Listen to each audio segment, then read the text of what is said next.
So welcome மாமே bro. இப்போ எதிர்காலம் எப்படி இருக்கும்னு என்கிட்ட கேட்டீங்கன்னா என்ன சொல்றது, எவ்வளவு யோசிக்க வேண்டியதா இருக்கு. ஆனா மார்வல் டிசியோட எதிர்காலம் பயங்கரமா இருக்க போகுதுங்க.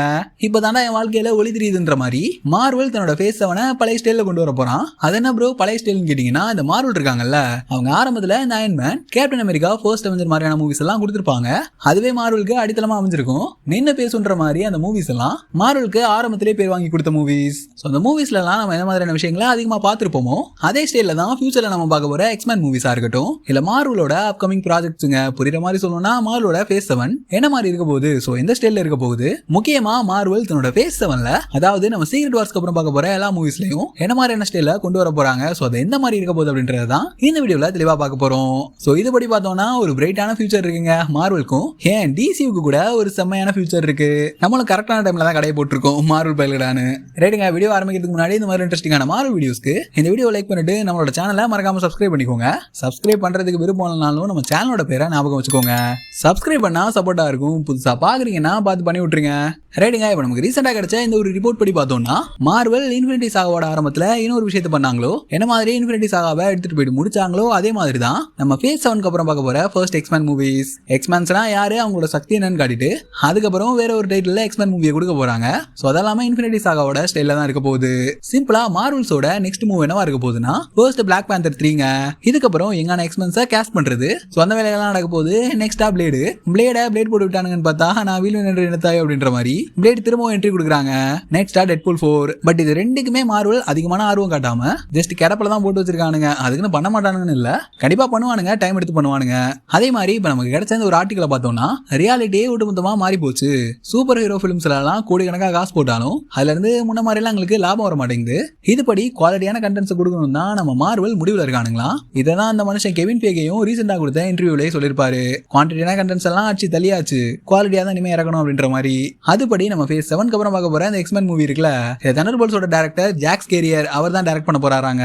சீக்கிரமாவே எக்ஸ்மேன்கான காஸ்டிங் எல்லாம் ஆரம்பிக்க போகுது. மார்வல் தான் முக்கியமான வேலை பார்த்துட்டு இருக்காங்க. அதுலயுமே எக்ஸ்மேன் மூவிக்கு எந்த மாதிரியான ஆளுங்களை தேர்ந்தெடுக்க போறாங்கன்னா, முக்கியமா பயங்கரங்கரா டேலண்ட் இருக்கிற ஆளுங்களை தான் எடுக்க போறாங்களாம். அது மட்டும் இல்லாம இந்த எக்ஸ்மேன் மூவிக்கு மார்வல் முன்ன கொட்டின மாதிரி ரொம்பலாம் பட்ஜெட் கொட்ட போறது இல்லையா. பட்ஜெட்டை முடிஞ்ச அளவுக்கு குறைச்சுதான் இந்த ஒரே எக்ஸ்மேன் மூவி எடுக்க போறாங்க. ஒருவேளை யங் ஆக்டர்ஸ் இந்த எக்ஸ்மேன் மூவிக்குள்ள இருக்குன்னா அவங்களுக்கு சம்பளம் கம்மியா கொடுக்கலான்றதுக்காக மார்வல் இந்த வேலையை பாக்குறானுங்களா. ஏன்னா மார்வல் பெரிய பெரிய ஆக்டர்ஸா கேஸ்ட் பண்றதுனாலதான் அவங்களுக்கு 100 மில்லியன் 200 மில்லியன் கொட்டி கொடுக்க வேண்டியதா இருக்கு. எக்ஸாம்பிளுக்கு நம்ம தலைவர் ராபர்ட் டவுனி ஜூனியர் எடுத்துக்கங்களேன். அவெஞ்சர்ஸ் டூம்ஸ்டேக்கு 200 மில்லியன் வாங்கினதா ஒரு பக்கம் சொல்லிட்டு இருக்கானுங்க, இன்னொரு பக்கம் 100 மில்லியன் வாங்கியிருக்காரு அப்படின்ற மாதிரி எல்லாம் பேசி போயிட்டு இருக்கு. ஒரு ஆக்டருக்கு அவ்வளவு கொடுத்தா எங்க இருந்து மூவி எடுத்து கொடுக்குறது, கொடுக்கலாம் தப்பு இல்ல. அந்த மனுஷனுக்கு அந்த அளவுக்கு ஃபேன் வேல்யூ இருக்கு. அந்த முகத்தை பாக்குறதுக்காகவே படத்துக்கு வருவானுங்க. சோ இவங்க கொட்டி கொடுக்கறதுல எந்த தப்பும் இல்ல. ஆனா அப்கமிங் மார்வல் ப்ராஜெக்ட்ஸ்ல இந்த மாதிரியான விஷயத்த மார்வல் தடுத்துக்கிறது நல்லதுதான். மார்வல் பண்ணாம இருக்கிறது தான் என்ன கேட்டா நல்லதுன்னு சொல்லுவேன். ஏன்னா புதுமுகங்களை காட்டினா அது பயங்கர ஃப்ரெஷ்ஷாவும் இருக்கும், மார்வலுக்கும் லாபமா இருக்கும். அவங்களுக்கு கோடி கணக்கில் சம்பளம் கொடுக்க வேண்டியது இல்ல. இது ஒரு மாதிரி மார்வலுக்குமே ப்ராஃபிட்டா தான் இருக்கும். இதுபடி எனக்கு என்ன தோணுதுன்னா, ரீசெண்டா நம்ம தலைவன் கெவின் ஃபேகே ஒரு இன்டர்வியூ மூலமா அயன் மேன், கேப்டன் அமெரிக்காவெல்லாம் ரீகாஸ்ட் பண்றதா சொல்லியிருப்பாரு.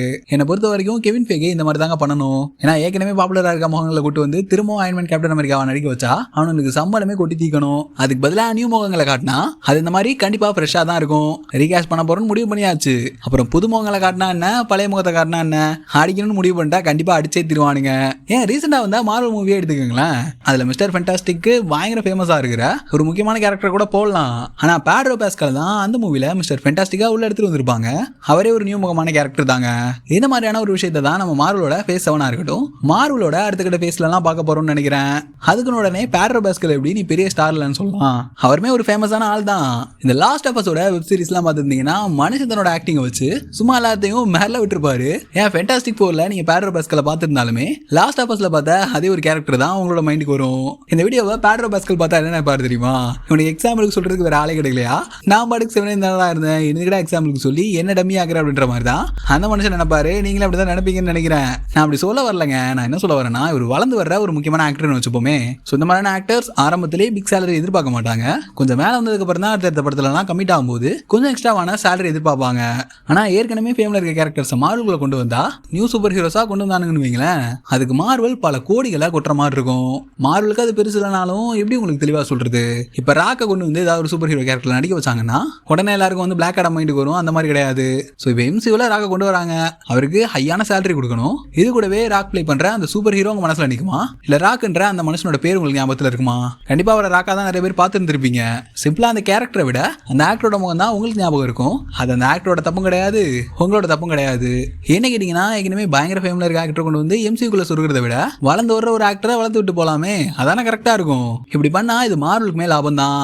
அது மார்வல் இப்ப என்ன ஒரு ஸ்ட்ரிக்டான முடிவுல இருக்கானுங்கன்னா, இந்த அயன் ஹார்ட்ஷியல் மாதிரியான டிவி சீரிஸ் எல்லாம் கொடுத்து அடி வாங்கினது போதும், இதுக்கு மேல டிவி சீரிஸ் எல்லாம் அடிக்கடி கொடுக்க வேணாம், வருஷத்துக்கு 1 அப்படி இல்லைனா 2 டிவி சீரிஸை கொடுக்கலாம் அப்படின்ற மாதிரி தான் மார்வல் திட்டம் போட்டு வச்சிருக்காங்க.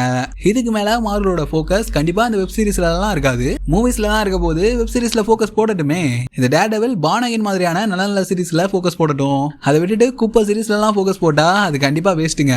எம்சியூல நம்ம பார்த்தா இன்ஃபினிட்டி சாகாக்கும் மல்டிவர்ஸ் சாகாக்கும் என்ன டிஃபரெண்ட்னா, இன்ஃபினிட்டி சாகால ரிலீஸ் ஆன எல்லா மூவிலையும் கெவின் ஃபேகியோட இன்வால்வ்மெண்ட் ஈடுபாடுன்றது பயங்கரமா இருந்திருக்கும். அந்த மனுஷன் உள்ள இறங்கி இன்ஃபினிட்டி சாகால நம்ம பார்த்த எல்லா மூவிஸையுமே பக்காவா செதுக்கி தான் கொடுத்திருப்பாரு. அதனாலதான் இன்ஃபினிட்டி சாகா அவ்வளவு பேசப்பட்டுச்சு. அதனாலேயே இன்னும் வரைக்கும் மார்வல் ஸ்டுடியோஸ்ல நின்னு பேசுற ஒரு சாகாவா தான் மார்வலோட ஃபேஸ் 4 சாகா இருக்குங்க. வெப் சீரிஸ்ல ஃபோக்கஸ் கண்டிப்பா போடணும், அதுவும் லோக்கி டேர்டெவில் மாதிரி தரமான வெப் சீரிஸ்ல தான் ஃபோக்கஸ் போடணும். ஒரு பக்கம் டிஸ்னிக்கு டிவி ஷோஸ், இன்னொரு பக்கம் மூவிஸ்னு எக்கச்சக்கமா கெவின் ஃபேகி தலையில வந்து விழும்போது ரெண்டுலயுமே ஒரு அதிகமான ஃபோக்கஸ் போட முடியல. குவான்டிட்டியா கொடுத்தானுங்களே தவிர குவாலிட்டியா அதே அவங்களால இருக்க முடியல.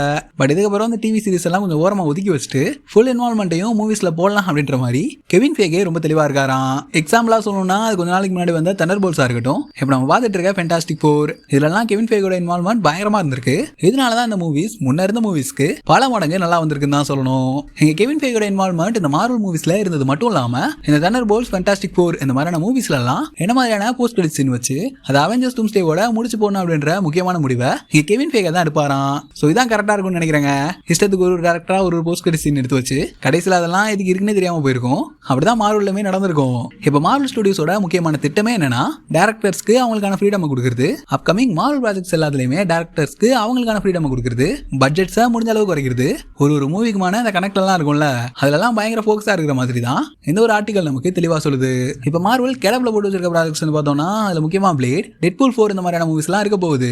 இப்ப அடுத்த வருஷம் July 31 Spiderman brand new day release ஆயிடும். அது தொடர்ந்து டிசம்பர்ல டூம்ஸ்டே, அப்புறம் சீக்ரெட் வார்ஸ், அதுக்கு சரியா ஒரு வருஷம் கழிச்சு டிசம்பர் 2027 ரிலீஸ் ஆக போகுது.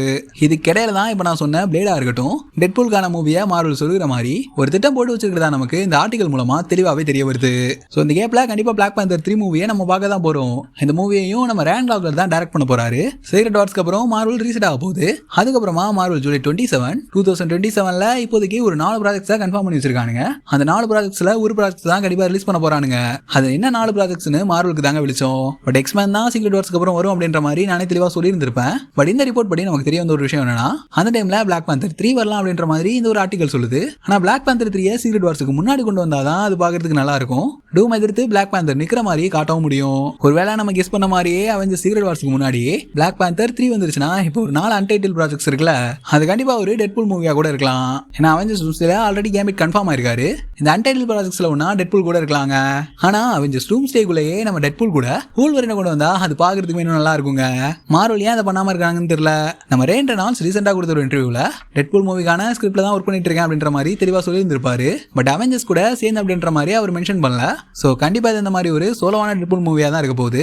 சோ இந்த ஒரு டெட்பூல் மூவி கூட இந்த ஒரு அன்டைட்டில் ப்ராஜெக்ட், அதாவது ஜூலை 31, 2027ல ரிலீஸ் ஆகிறதுக்குமான அதிகமான வாய்ப்புகள் இருக்கு. ஏன் இதுக்கு அடுத்த வருஷமா ஒரு டெட்பூல் மூவியை பார்த்தாலும் ஆச்சரியப்படுறதுக்கு இல்லைங்க. ஏன்னா அந்த அளவுக்கு டெட்பூல் அண்ட் வூல்வரின் பயங்கரமான சக்சஸ். மார்வல் ஃபேன்ஸுக்கு என்ன வேணும் அப்படின்றது தெரிஞ்சுதான் கொடுக்க ட்ரை பண்ணுவாங்க. சோ கண்டிப்பா நம்ம டெட்பூல் மூவியை சீக்கிரமே எதிர்பார்க்கலாங்க. சோ இவ்வளவுதான் மார்வல் அப்கமிங்கா போட்டு வச்சிருக்க ஒட்டுமொத்த திட்டங்கள் எல்லாமே. அது எல்லாத்தையும் எனக்கு தெரிஞ்ச அளவுக்கு சிம்பிளா இந்த வீடியோல தெளிவா சொல்லியிருப்பேன். வீடியோ என்ன வரைக்கும் பார்த்துட்டு இருந்தீங்கன்னா உங்களுக்கு மிகப்பெரிய தேங்க்ஸுங்க. மறக்காம இந்த வீடியோ நீங்க பார்த்தது மட்டும் இல்லாம உங்க ஃப்ரெண்ட்ஸுக்கும் ஷேர் பண்ணிட்டு, முக்கியமா மார்வல் ஃபேன்ஸுக்கு ஷேர் பண்ணி விட்டுருங்க. அடுத்து ஒரு சம் இன்ட்ரெஸ்டிங்கான வீடியோ சந்திக்கிறேன். அது வரைக்கும் சில் பண்ணுங்க. வாட்டாமாமே.